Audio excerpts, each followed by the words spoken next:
TED women, what's up? Not good enough. Hello, TED women, what is up? My name is Maysoon Zayed, and I am not drunk, but the doctor who delivered me was.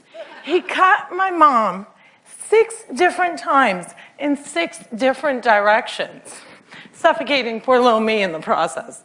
As a result, I have cerebral palsy, which means I shake all the time. Look. It's exhausting. I'm like Shakira meets Muhammad Ali. CP is not genetic. It's not a birth defect. You can't catch it. No one put a curse on my mother's uterus, and I didn't get it because my parents are first cousins, which they are. It only happens from accidents, like what happened to me on my birthday. Now, I must warn you, I'm not inspirational. And I don't want anyone in this room to feel bad for me, because at some point in your life, you have dreamt of being disabled. Come on a journey with me. It's Christmas Eve. You're at the mall. You're driving around in circles looking for parking. And what do you see? 16 empty handicap spaces.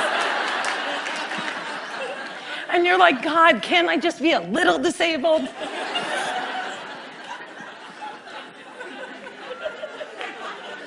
Also, I gotta tell you, I got 99 problems and palsy is just one.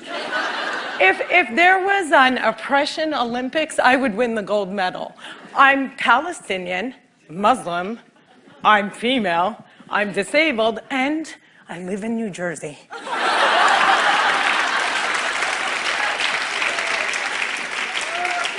If you don't feel better about yourself, maybe you should. Cliffside Park, New Jersey is my hometown. I have always loved the fact that my hood and my affliction share the same initials. I also love the fact that if I wanted to walk from my house to New York City, I could. A lot of people with CP don't walk, but my parents didn't believe in can't. My father's mantra was, you can do it. Yes, you can. So, if my 3 older sisters were mopping, I was mopping. If my 3 older sisters went to public school, my parents would sue the school system and guarantee that I went too. And if we didn't all get A's, we all got my mother's slipper. My father taught me how I walk when I was 5 years old by placing my heels on his feet and just walking. Another tactic that he used is he would dangle a dollar bill in front of me and have me chase it. My inner stripper was very strong, and by the first day of kindergarten, I was walking like a champ who had been punched one too many times. Growing up, there were only 6 Arabs in my town, and they were all my family. Now there are 20 Arabs in town, and they are still all my family. I don't think anyone even noticed we weren't Italian.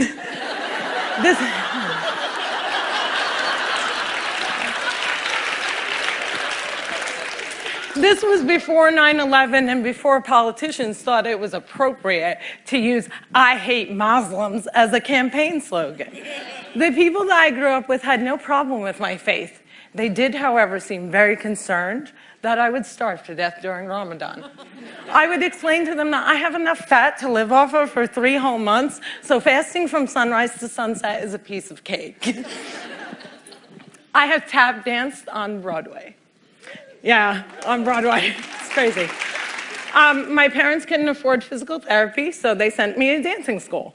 I learned how to dance in heels, which means I can walk in heels. And I'm from Jersey, and we are really concerned with being chic. So if my friends wore heels, so did I. And when my friends went and spent their summer vacations on the Jersey Shore, I did not. I spent my summers in a war zone because my parents were afraid that if we didn't go back to Palestine every single summer, we'd grow up to be Madonna.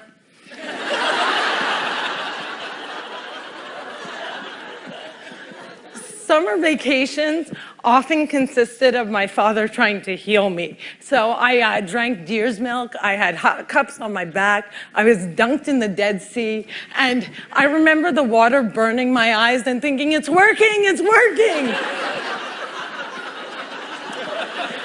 But one miracle cure we did find was yoga. I have to tell you, it's very boring. But before I did yoga, I was a stand-up comedian who can't stand up. And now I can stand on my head. My parents reinforced this notion that I could do anything, that no dream was impossible. And my dream was to be on the daytime soap opera General Hospital. I went to college during affirmative action and got a sweet scholarship to ASU, Arizona State University, because I fit every single quota. I was like the pet lemur of the theater department. Everybody loved me. I did all the less than intelligent kids' homework. I got A's in all of my classes, A's in all of their classes. Every time I did a scene from The Glass Menagerie, my professors would weep. But I never got cast. Finally, my senior year, ASU decided to do a show called They Dance Real Slow in Jackson. It's a play about a girl with CP. I was a girl with CP. So I start shouting from the rooftops, I'm finally gonna get a part. I have cerebral palsy. Free at last, free at last. Thank God almighty I'm free at last. I didn't get the part. Sherry Brown got the part. I went racing to the head of the theater department, crying hysterically like someone shot my cat, to ask her why. And she said it was because they didn't think I could do the stunts. I said, excuse me, if I can't do the stunts, neither can the character.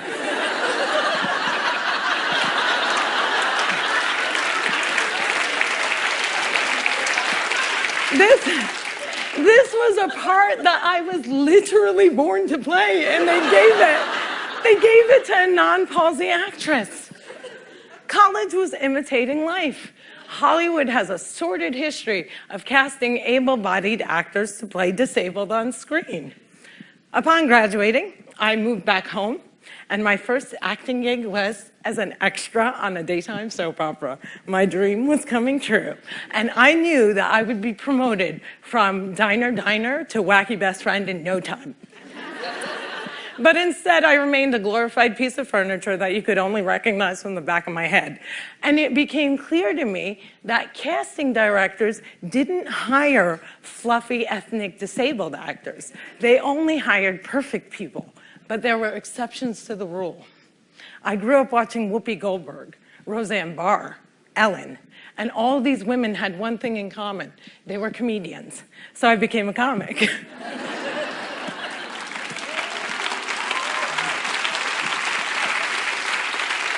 My first gig was driving famous comics from New York City to shows in New Jersey. And I'll never forget the face of the first comic I ever drove when he realized that he was speeding down the New Jersey Turnpike with a chick with CP driving him.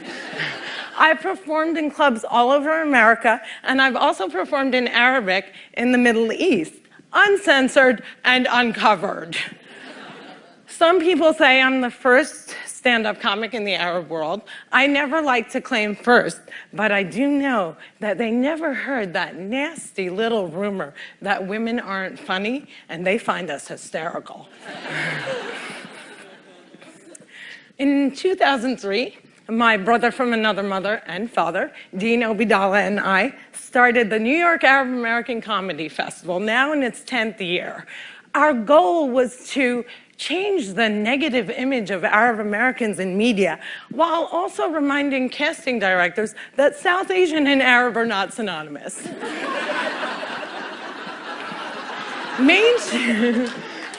Mainstreaming Arabs was much, much easier than conquering the challenge against the stigma against disability. My big break came in 2010. I was invited to be a guest on the cable news show Countdown with Keith Olbermann. I walked in looking like I was going to the prom, and they shuffle me into a studio and seat me on a spinning rolling chair. So I looked at the stage manager and I'm like, excuse me, can I have another chair? And she looked at me and she went, 5, 4, 3, 2, and we were live, right? So I had to grip onto the anchor's desk so that I wouldn't roll off the screen during the segment.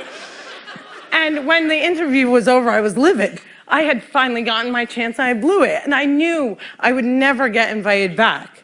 But not only did Mr. Oberman invite me back, he made me a full-time contributor and he taped down my chair.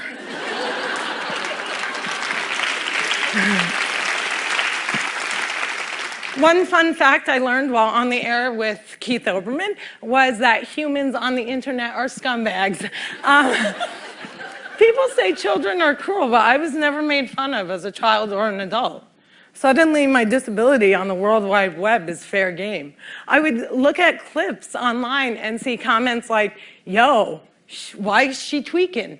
Yo, is she retarded? And my favorite, poor Gumby-mouthed terrorist, what does she suffer from? We should really pray for her. One commenter even suggested that I add my disability to my credits. Screenwriter, comedian, palsy.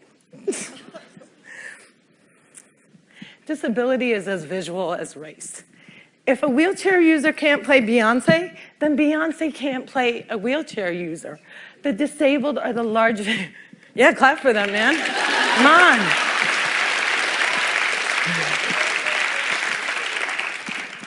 People with disabilities are the largest minority in the world, and we are the most underrepresented in entertainment. The doctor said that I wouldn't walk, but I am here in front of you. However, if I grew up with social media, I don't think I would be.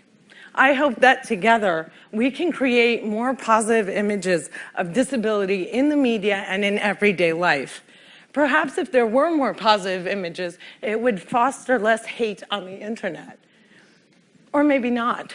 Maybe it still takes a village to teach our children well.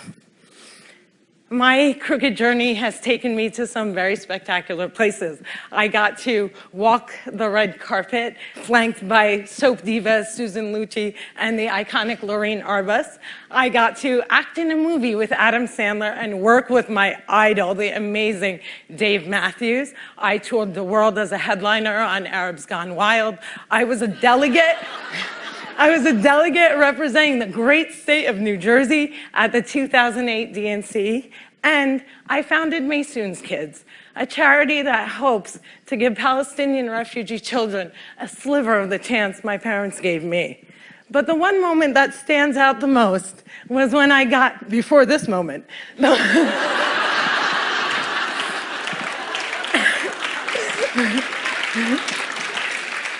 but the one moment that stands out the most was when I got to perform for the man who flies like a butterfly and stings like a bee, has Parkinson's and shakes just like me, Muhammad Ali.